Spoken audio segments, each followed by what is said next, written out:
Olá, eu sou o pastor Adejalan Ramos. Hoje nós vamos estudar a lição de número 8, Comprometidos com a Palavra de Deus. Se você ainda não se inscreveu, deixe o seu comentário, se inscreva, deixe o seu like. É importante a sua participação. O nosso comprometimento, com a Palavra de Deus. Isso é um ponto fundamental para o movimento pentecostal. Podemos afirmar, que talvez essa seja uma das maiores preocupações que nós temos com o movimento pentecostal. É a preocupação no sentido de ele permanecer comprometido com a palavra de Deus. Esta lição é muito importante porque as pessoas às vezes acham que o movimento pentecostal ele se limita tão somente a rodopiar, a algumas manifestações exóticas, enfim. E o movimento pentecostal ele tem um compromisso com a palavra de Deus. Então, por causa do desvirtuamento de algumas práticas de alguns movimentos neopentecostais, algumas pessoas têm uma visão distorcida acerca do movimento pentecostal. E por isso essa lição, então, ela é muito importante.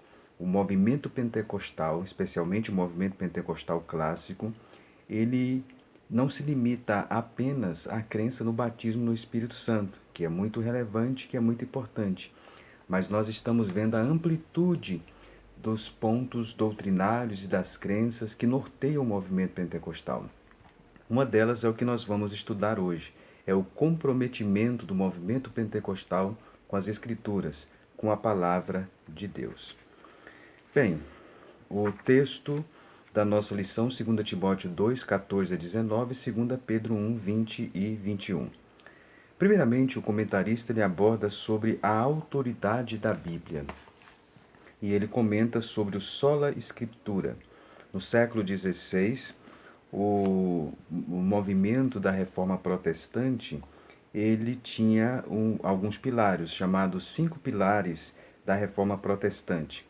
Um dos 5 pilares da Reforma Protestante é o que foi chamado então de sola scriptura, ou somente a Escritura, ou a Escritura. Esse princípio, este pilar, está relacionado ao fato de que os reformadores eles defenderam que a Escritura é a única regra de fé e prática do cristão. O movimento pentecostal ele está comprometido com este princípio ou com este pilar da reforma protestante, o sola scriptura. Nós herdamos então da reforma protestante do século XVI esse pilar. É interessante nós observarmos também que a teologia do movimento pentecostal, especialmente representado pelas Assembleias de Deus no Brasil, elas se harmonizam com esses princípios da reforma, especialmente o princípio do sola scriptura. Para nós pentecostais, a Escritura é a única regra de fé e prática para a vida cristã. E é somente por meio dela que nós podemos conhecer e entender a vontade de Deus.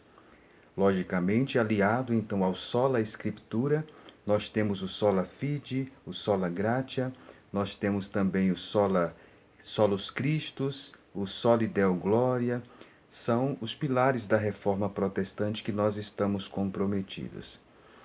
A nossa crença pentecostal, ela afirma e reafirma que a Escritura ela é fundamental e ela é a nossa única regra de fé e prática.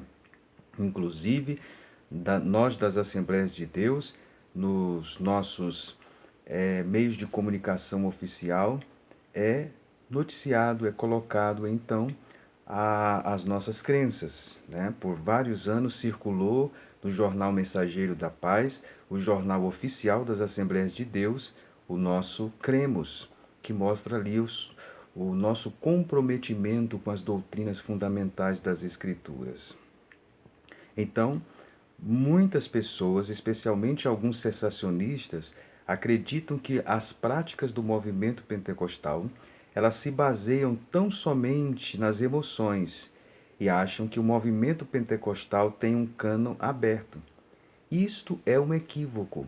O movimento pentecostal ele baseia suas práticas nas Escrituras e não somente nas emoções.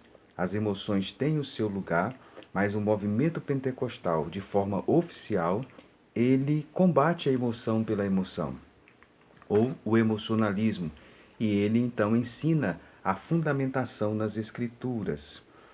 E também o cano ele não está aberto como muitas pessoas pensam. Nós vamos depois comentar acerca disto. Nós somos emotivos ou nós temos emoções, digo. Sim, nós temos emoções. Qualquer ser humano ele tem as suas emoções. As emoções elas são bem-vindas. É importante elas se manifestarem. As emoções podem se manifestar em nossos cultos, em nossos momentos de devoção. O que nós não podemos é partir para o emocionalismo. O emocionalismo é a emoção pela emoção. É a emoção tomando como base as práticas e as fundamentações dessas práticas. As práticas cristãs de devoção, de adoração, de culto, elas devem estar fundamentadas nas Escrituras, embora elas possam se expressar com emoção, desde que esta emoção não seja a base e não venha fundamentar e não seja tão somente um emocionalismo que venha desvirtuar o que a Escritura ela nos diz. Bem, nós temos então nós cremos no sola Escritura. Os nossos fundamentos, então, na segunda parte do comentário, ele comenta, inclusive cita a nossa declaração de fé, né? A Bíblia é a nossa única regra de fé e prática. É interessante nós observarmos que algumas seitas, ou que praticamente as seitas de uma forma geral, elas não creem somente nas Escrituras. As Testemunhas de Jeová têm a tradução do Novo Mundo e a revista Sentinela. Os mormons têm o livro dos mormons. Os católicos não creem apenas nas Escrituras, mas têm também a tradição. E assim muitas religiões. O movimento pentecostal ele está comprometido com as Escrituras, com a palavra de Deus. A nossa revista também comenta que nós não somos deístas. O deísmo é a crença segundo a qual Deus existe, mas Deus é um ser transcendente e pelo fato dele ser transcendente, ele está distante então dos assuntos humanos. Nós cremos na transcendência de Deus, mas cremos também na imanência. Nós cremos que Deus ele age também aqui neste mundo. E ele age também de forma milagrosa. São intervenções de Deus. Deus então está interessado no ser humano. Deus, ele não está distante, conforme diz Atos 17 e o versículo de número 27. Bem, então, o movimento pentecostal não somos deístas. Os nossos fundamentos primam então pelas Escrituras, primam então pela palavra de Deus. Na segunda parte do nosso comentário, nós temos aí zelo pela doutrina. O zelo pela doutrina está ligado com a apologética cristã. A igreja entendeu que não é necessário apenas evangelizar, mas é necessário também defender a fé. E para defender a fé deve-se estar comprometido então com as Escrituras. Aqui entra então o ensinamento da doutrina bíblica. Aqui entra também os credos e as confissões de fé que foram produzidos ao longo dos séculos, né? Nós temos, ao longo do cristianismo histórico, várias confissões de fé que foram produzidas. A palavra ensino ou doutrina, nós sempre fazemos referência à expressão doutrina, ensino bíblico. O termo doutrina, que aparece algumas vezes no Novo Testamento, ele tem o sentido de ensino, instrução, né? O texto diz em Atos 2,42 que a igreja primitiva perseverava na doutrina dos apóstolos. Portanto, nós temos então um comprometimento com a doutrina bíblica, com o ensino bíblico. Várias vezes a Bíblia fala sobre sã doutrina. 1 Timóteo 1,10, 2 Timóteo 4,3, Tito 1,9 e Tito 2,1. A doutrina precisa ser sã. A doutrina precisa ter saúde. A doutrina precisa ser comprometida com as Escrituras e ter relação com as Escrituras. Bem, nós também observamos que na história do movimento pentecostal, os nossos missionários, especialmente nas Assembleias de Deus, eles estiveram comprometidos não apenas com a evangelização, mas também com o ensino bíblico. As nossas instituições de ensino bíblico, elas começaram a surgir, né? Eh, no movimento pentecostal, né? Cerca de 40 anos, o movimento pentecostal, então, começou a investir mais intensamente na formação teológica. Depois de cerca de 40 anos, houve uma intensificação maior, né? Claro que nas primeiras décadas do movimento pentecostal no Brasil, a preocupação maior era com a evangelização e o discipulado, né? Depois se viu a necessidade, então, de investir no ensino teológico. É claro que o movimento pentecostal sempre foi visto como um movimento e não como uma denominação, né? Era essa a ideia, e por isso tinha-se medo, às vezes, da formação teológica formal esfriar o movimento pentecostal. Mas os missionários eram comprometidos com o ensino bíblico. A maior prova que os nossos missionários eles eram comprometidos com o ensino bíblico, com a doutrina bíblica, é a nossa harpa cristã. A nossa harpa cristã, que é um grande monumento poético da nossa denominação, mostra o comprometimento com a teologia bíblica. Nós observamos ali como as letras dos hinos da nossa harpa cristã refletem o ensino bíblico. Se você fizer uma análise, as grandes doutrinas da Bíblia, elas estão refletidas no nosso inário, a harpa cristã. A doutrina da Trindade, a doutrina da divindade de Cristo, a doutrina da divindade do Espírito Santo, a, a doutrina de que a Bíblia é a palavra de Deus, de que ela é suficiente, tudo isso está retratado, a vinda de Cristo, os dons espirituais, o batismo com o Espírito Santo, fruto do Espírito, o estar morto para o pecado. Lá ficou morto o velho eu, como diz o hino 141. Então, se nós fizermos uma análise, nós vamos observar que as grandes doutrinas da fé cristã e pentecostal, elas estão expostas em nosso inário através das letras profundamente bíblicas. Nós também observamos que ao longo da história, os nossos missionários, eles foram comprometidos com o ensino teológico. É claro que alguns foram mais afeitos. O próprio fundador das Assembleias de Deus no Brasil, ele teve instrução teológica formal, o Gunnar Vring. Nós tivemos também a, a fundação de jornais, né, e de literatura. E esses jornais, essas literaturas, como o jornal Boa Semente, o jornal Voz da Verdade, o Som Alegre e depois o jornal Mensageiro da Paz, eles tinham como objetivo também instruir, ensinar e propagar a doutrina bíblica. Eles tinham a função evangelística, mas também doutrinária. Se nós observarmos, vamos ver nesses jornais como eles tinham conteúdo doutrinário e teológico e bíblico, como eram comprometidos com o ensino bíblico. Tivemos também as nossas revistas de escola dominical. As nossas revistas de escola dominical mostram o comprometimento do movimento pentecostal com o ensino das Escrituras. Certamente os cristãos mais antigos, eles lembram como nossas revistas de escola dominical, elas formaram gerações inteiras. Eu, particularmente, sou fruto da escola bíblica dominical e desde criança frequentei a escola dominical e acompanhei as nossas revistas de escola dominical que muito contribuíram para formar o meu caráter cristão. Nesse período também nós tivemos as escolas bíblicas, né? As escolas bíblicas eram reuniões de ensino bíblico que aconteciam às vezes inicialmente por 30 dias, depois por uma semana, em uma determinada cidade, né? Ali então se reuniam, era chamada EBO, Escola Bíblica de Obreiros, no Rio de Janeiro, em São Paulo, em Recife, também em Curitiba, nas principais igrejas. Nessas doutrinas, nessas reuniões, por exemplo, nessas escolas bíblicas, os ensinos eram profundamente bíblicos.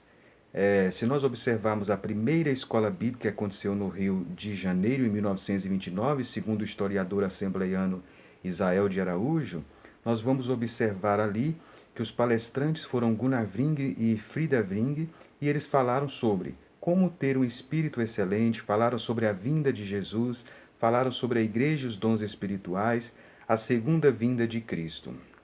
Isso mostra, então, a preocupação deles com as Escrituras e o comprometimento do movimento pentecostal com as Escrituras. Também nós tivemos depois a divulgação do ensino teológico nas escolas bíblicas, né? As escolas bíblicas contribuíram para o surgimento da visão do surgimento das primeiras escolas teológicas, né? Claro que nesse período aí das escolas bíblicas, eu estou falando aqui um pouquinho da história, né? Os nossos principais expoentes e ensinadores eram Samuel Nistron, J.P. Colenda, Eurico Bergsten, Lawrence Olson, João de Oliveira, Alcebiades Pereira de Vasconcelos, Estevão Ângelo, Orlando Boia, Emílio Conde, Reginaldo Rover, dentre outros, né? E depois, mais recentemente, de algumas décadas para cá, tivemos por muitas décadas o pastor Antônio Gilberto. Esses foram nomes expoentes da doutrina bíblica pentecostal, dentre outros. Eu citei apenas alguns, mas tivemos outros, né? Que foram também usados por Deus nesta área do ensino bíblico, como Armando Chaves Cohen também, que eu não havia citado.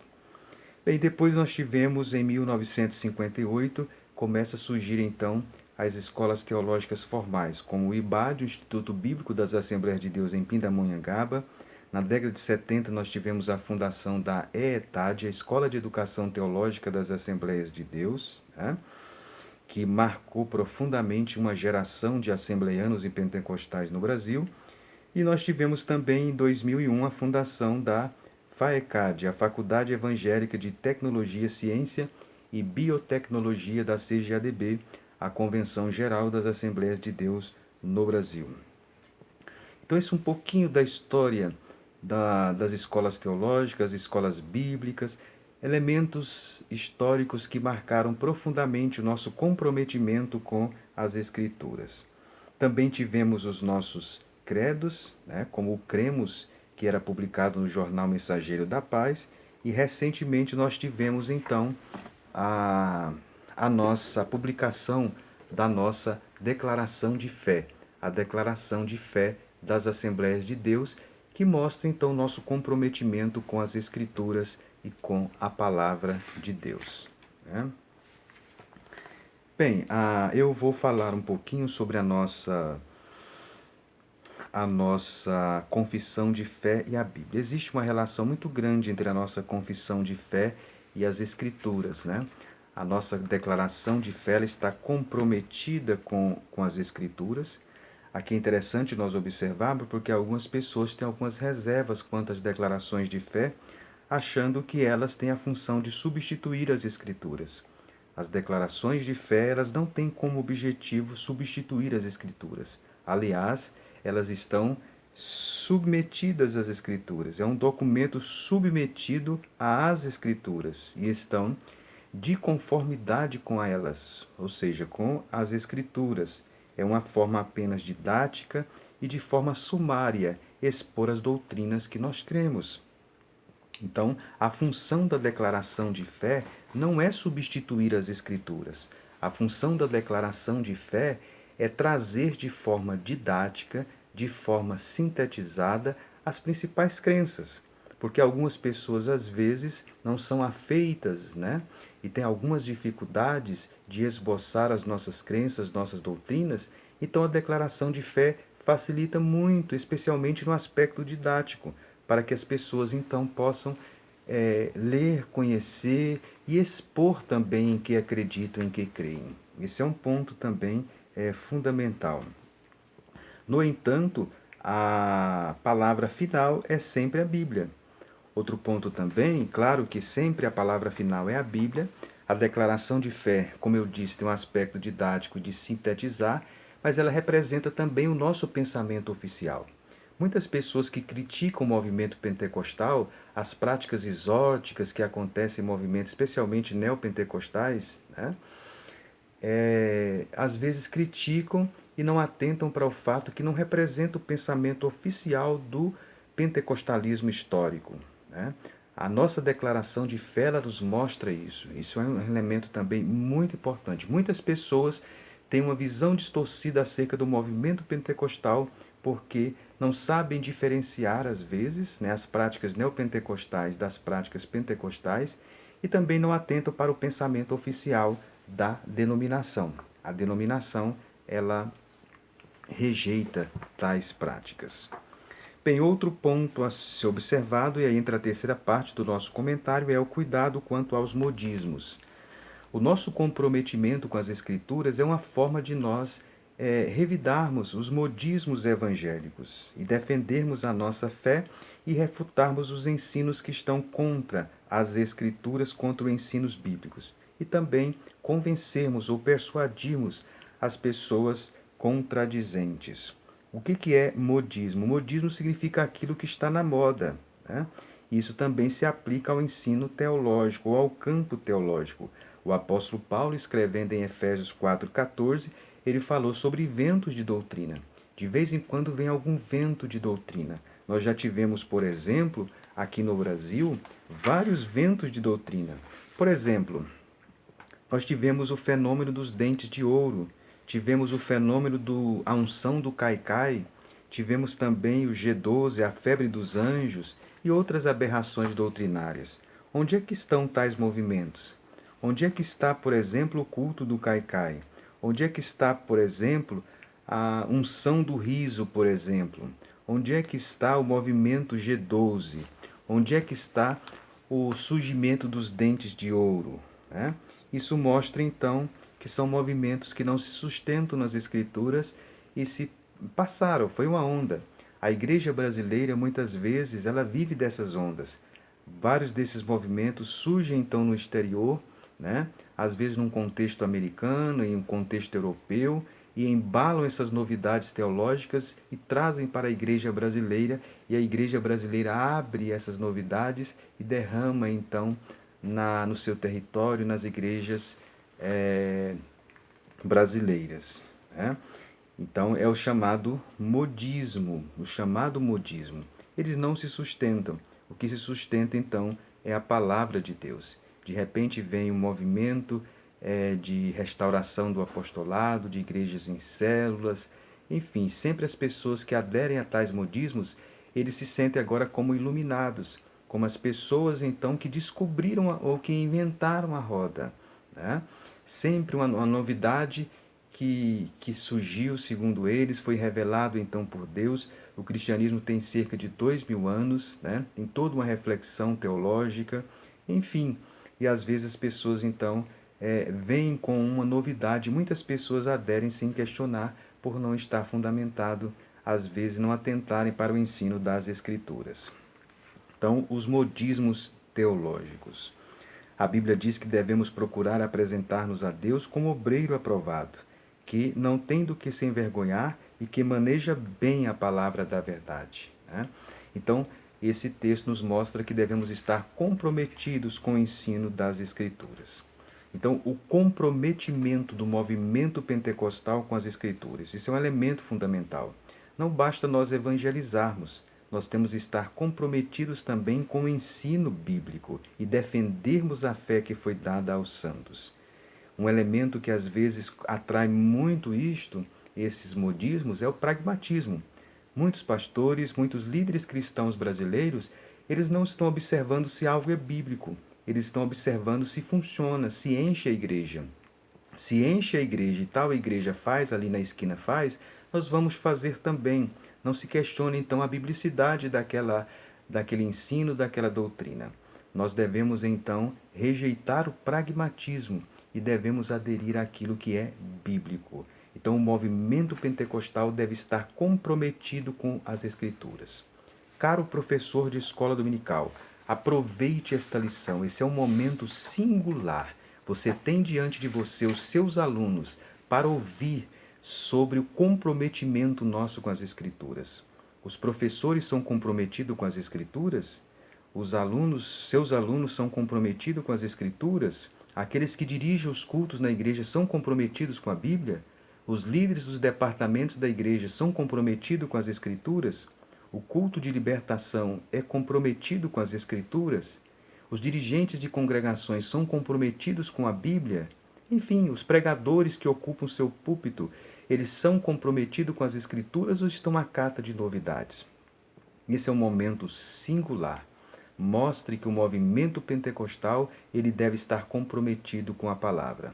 É um momento também para você revidar aquelas pessoas que têm uma visão distorcida do movimento pentecostal, especialmente alguns jovens hoje que estão alimentando nas redes sociais e achando que o movimento pentecostal é apenas correr, rodopiar, enfim, práticas, né, de línguas que às vezes não estão refletidas nas Escrituras. Essa é a visão que muitas pessoas têm.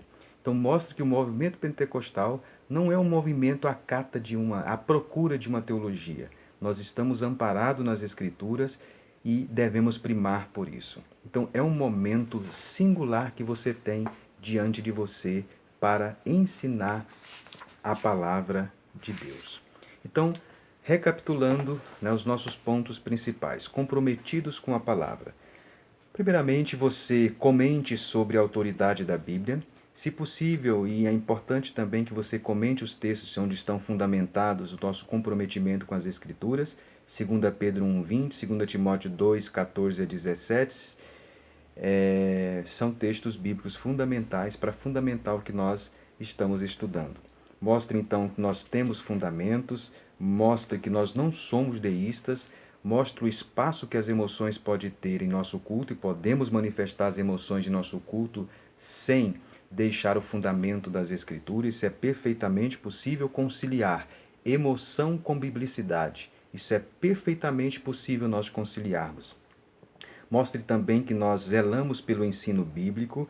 Mostre um pouquinho a nossa, se você tem a confissão de fé, leve a confissão de fé das Assembleias de Deus. Mostre um pouquinho da história do nosso comprometimento histórico com a palavra de Deus, né? As escolas bíblicas, as revistas de escola dominical, os nossos jornais impressos, agora a nossa declaração de fé que foi publicada recentemente, as nossas escolas teológicas, enfim.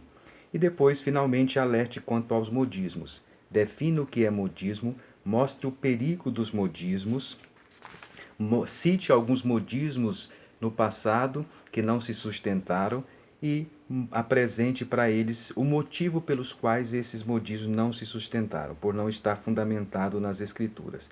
E os alerte que novos modismos podem surgir. Eles devem estar precavidos acerca disso e mostre o dever que todos têm, especialmente os obreiros cristãos, de estar comprometidos e apresentar-se a Deus aprovado, como obreiro que não tem do que se envergonhar e que maneja bem a palavra de Deus. E esta é a nossa lição, então, de número 8, comprometidos com a palavra de Deus. Caro professor, ore, busque a direção do Espírito Santo e deixe o Espírito Santo lhe conduzir neste momento singular desse trimestre, quando vamos estudar esta lição.